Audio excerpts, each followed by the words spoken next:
क्या markets crash कर सकते हैं? ये क्वेश्चन काफी ट्रेडर्स के दिमाग में अभी फिलहाल चल रहा है। फिलहाल जो पॉलिटिकल टेंशन जो चल रहे हैं मार्केट और उसके रिएक्शन में जो यूएस मार्केट का जो फॉल हो रहा है, कंसिस्टेंटली यूके मार्केट में फॉल हो रहा है और एशियन मार्केट और उसी के साथ में इंडियन मार्केट्स में भी दबाव कुछ हद तक दिखाई दे रहा है। फिलहाल जो कंसर्न्स है मार्केट में, जो इस मार्केट को ड्राइव कर रहे हैं, वो ये है कि पहले जो ट्रेजरी यील्ड है, यूएस ट्रेजरी यील्ड, वो अभी करीबन 4.9 के ऊपर निकल गया है। तो वो काफी अच्छे रिटर्न्स है यील्ड के हिसाब से, बॉन्ड यील्ड के हिसाब से। सो अगर किसी भी इन्वेस्टर को safe side 4.9% year on year अगर इंटरेस्ट रेट मिल रहा है, तो वो काफी अच्छा इंटरेस्ट रेट होता है विदाउट एनी रिस्क। ये जो यूएस ट्रेजरी यील्ड्स 4.9 के ऊपर निकल गए हैं, करीबन 2007 के बाद में ये highest levels US treasury yields ने प्राप्त किया। अभी जो यूएस ट्रेजरी यील्ड्स जो निकल के आ रहे हैं, फिर जो डॉलर इंडेक्स चल रहा है और जो क्रूड ऑयल के प्राइसेस हैं, उसके वजह से काफी टेंशन चल रहा है। जो एम्प्लॉयमेंट डेटा जो यूएस का आ रहा है, ये सारे फैक्टर्स को देखते हुए जो पिछले यूएस मीटिंग में जो लग रहा था कि अभी शायद आगे जाके इंटरेस्ट रेट हाइक्स ना हो, तो वैसे होते हुए नहीं दिख रहा है। तो इससे ऐसे लग रहा है कि शायद आगे जाके हमें और इंटरेस्ट रेट हाइक्स यूएस में दिख सकते हैं। यूरोप का जो इन्फ्लेशन डेटा है, वो करीबन लास्ट मंथ में 5.2 था, वो अभी करीबन 4.3 पे आया है। तो उसमें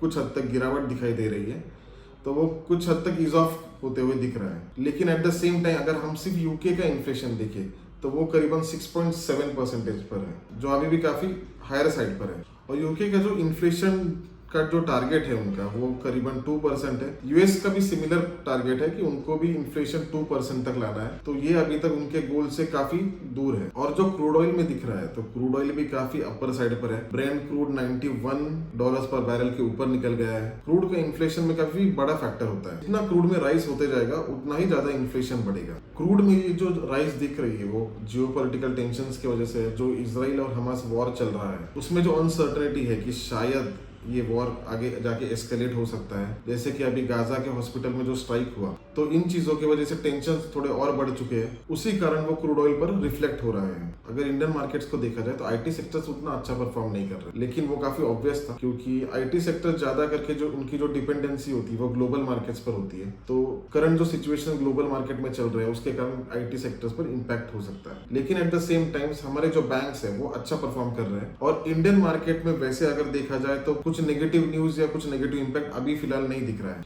लेकिन ये जो ग्लोबल सिचुएशंस है, इनका कुछ हद तक इंडियन मार्केट पर इम्पैक्ट दिख सकता है। आप अगर ट्रेडर हो, तो इन चीजों का आप पे फर्क पड़ सकता है, लेकिन आप अगर इन्वेस्टर हो, तो इन चीजों का बहुत ज्यादा इम्पैक्ट आप पर ना हो। तो फिलहाल ये सारे फैक्टर्स मार्केट में चल रहे हैं, जिसके बारे में आप अवेयर होने चाहिए। Thank you.